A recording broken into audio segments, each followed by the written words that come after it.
নমস্কার, channel love and ইন্টারভিউজে আপনাদেরকে সবাইকে স্বাগত। যারা আমার ভিডিও দেখছেন অনেকে কিন্তু সাবস্ক্রাইব করছেন না, আপনাদেরকে প্রথমেই রিকোয়েস্ট করছি যে একটু প্লিজ সাবস্ক্রাইব করুন, তাহলে আমার আরো ভিডিও দিতে আমি উৎসাহ বোধ করব। আজকে যে বিষয়টা নিয়ে কথা বলবো, একদিকে আমরা বলছি সন্ত্রাসবাদের বিরুদ্ধে উপযুক্ত বদলা চাই। সন্ত্রাসবাদ হয়েছে মানে যে ঘটনা ঘটছে, জঙ্গি আক্রমণ করছে, তার বিরুদ্ধে উপযুক্ত ব্যবস্থা চাই।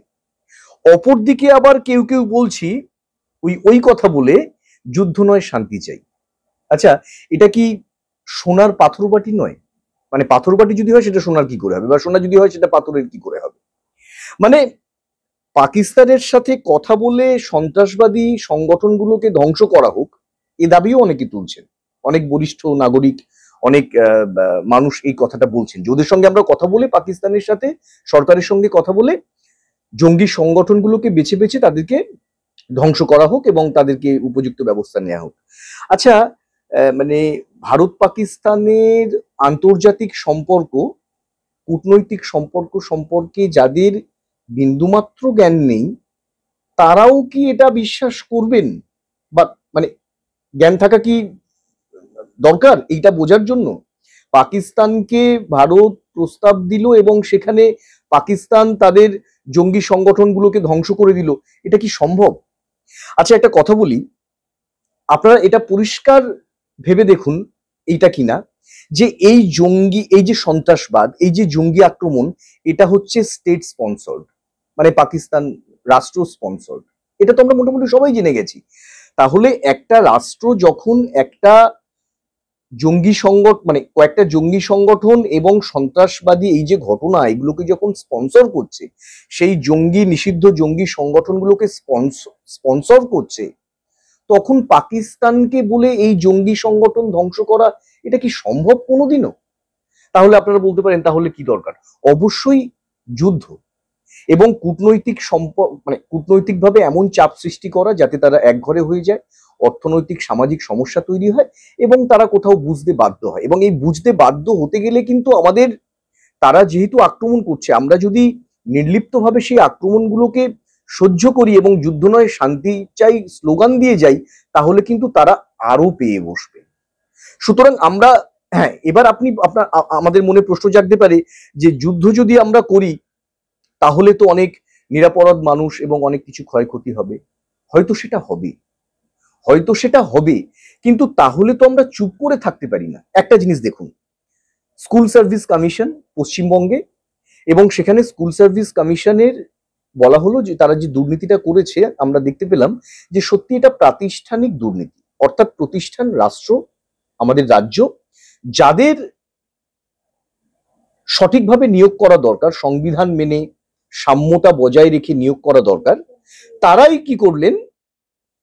দুর্নীতি করলেন এবং তারা নিয়োগ করলেন। এই নিয়োগে কি হলো? তাহলে আমাদের উচিত কি ছিল? যারা দুর্নীতি করলেন তাদেরকে খুঁজে খুঁজে বার করা। তাহলে তো ঠকবাজতে গাঁ উজাড় হয়ে যাবে। এবং সেটা যদিও প্রক্রিয়া শুরু হয়েছে, চলছে, কবে শেষ হবে আমরা জানি না। কি হলো?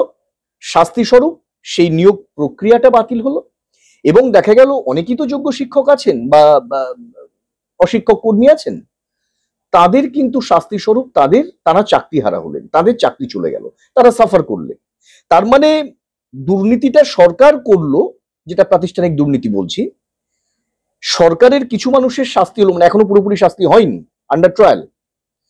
পাশাপাশি যারা চাকরি পেলেন যোগ্যভাবে, আমরা যদিও বাঁচতে পারিনি, কারণ ওই প্রাতিষ্ঠানিক দুর্নীতি, প্রতিষ্ঠানই যাদের দায়িত্ব সঠিকভাবে নিয়োগ করা, তারাই দুর্নীতিটা করেছেন।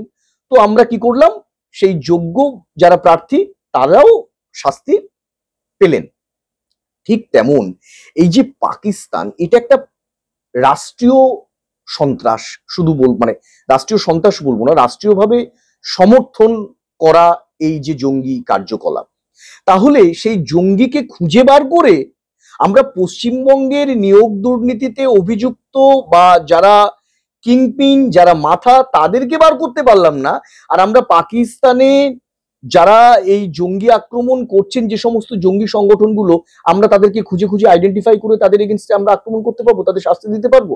হয়তো পারবো, কিন্তু সেটা অনেক দুরূহ ব্যাপার, অনেক সময় সাপেক্ষ ব্যাপার। কিন্তু ভাবুন তো, যে পরিবারের মানুষগুলো আজকে শহীদ হলেন, যারা জীবন হারালেন, এরপরে কি হবে? আপনার আমার পরিবারের মানুষজন প্রাণ দিতে হবে এই জঙ্গি আক্রমণে। তাহলে এই জঙ্গি আক্রমণের বদলা নিতে গেলে আমাদের কিন্তু যুদ্ধই করতে হবে, এবং যুদ্ধে জানি আমরা যুদ্ধ আমরা সেই অর্থে কেউ মনে মনে মানে মনে প্রাণে চাই না, কিন্তু যুদ্ধ না করলে এই বদলা কিন্তু নেওয়া যাবে না। কারণ পাকিস্তান যে এটা ঘোষিতভাবে জঙ্গিদেরকে সমর্থন করছে এটা পরিষ্কার সত্য, এবং সেখানে যদি ভারতবর্ষ যুদ্ধে ক্ষয়ক্ষতির কথা মাথায় রেখেও যুদ্ধ না করে, তাহলে কিন্তু তাদের সাহসকে ইন্ধন দেয়া হবে। তারা পরবর্তীকালে আবারও আক্রমণ করবে, আবারও এই বর্বরোচিত ঘটনা পরের বার ঘটবে। সুতরাং এই পরপর এই ঘটনা চলতে পারে না, এবং এই পাকিস্তানের জঙ্গিদের যে ওরা যে সমর্থন করে, মদত দেয়, ওদের যে সমর্থন আছে এবং সেনাদের মধ্যেও যে মিলেমিশে আছে, এবং তারা যে ভারত বিদ্বেষী মনোভাব তাদের, এটা কিন্তু পরিষ্কার প্রমাণিত।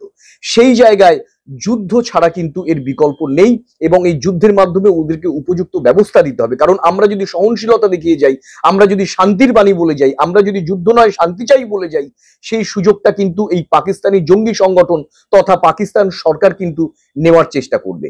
সুতরাং আমরা একদিকে বলবো আমরা জঙ্গিদের নিধন চাই, উপযুক্ত বদলা চাই, আবার বলবো যুদ্ধ নয় শান্তি চাই। এই দুটো জিনিস কিন্তু একসঙ্গে চলতে পারে না। আমরা যতই মানবিক দিক থেকে বিচার করি না কেন, অবশ্যই আমরা গীতাতেও দেখেছি কুরুক্ষেত্রে যুদ্ধ হয়েছিল, সত্য প্রতিষ্ঠা করার জন্য সত্যিই যুদ্ধ করতে হয়েছিল, এবং সেখানে অনেক যুদ্ধের প্রক্রিয়া নিয়ে আমাদের মধ্যে অনেক রকম বিতর্ক, অনেক রকম কথা আসে। কিন্তু সত্যকে প্রতিষ্ঠা করতে গেলে, অন্যায়ের বিরুদ্ধে রুখে দাঁড়াতে গেলে সত্যি কোথাও যুদ্ধে শরণাপন্ন হতে হয়। এবং ভারত সরকার ভারতবর্ষে যে পথে এগোচ্ছে, আমরা সেই পথকে সমর্থন করাটা আমাদের দরকার। কিন্তু আমরা বললাম ভারতবর্ষের সাথে আছি, আমরা এই জঙ্গিদেরকে আক্রমণ প্রতিহত করা এবং তাদের উপযুক্ত প্রত্যাঘাত করার পক্ষে আছি। আবার বলছি যুদ্ধ নয় শান্তি চাই, এই যুদ্ধ আমরা চাই না, সাধারণ মানুষের প্রাণ যাওয়া চাই না। এই দ্বিচারিতা কিন্তু চলতে পারে না, যেটা কিন্তু বর্তমান সমাজে চলছে।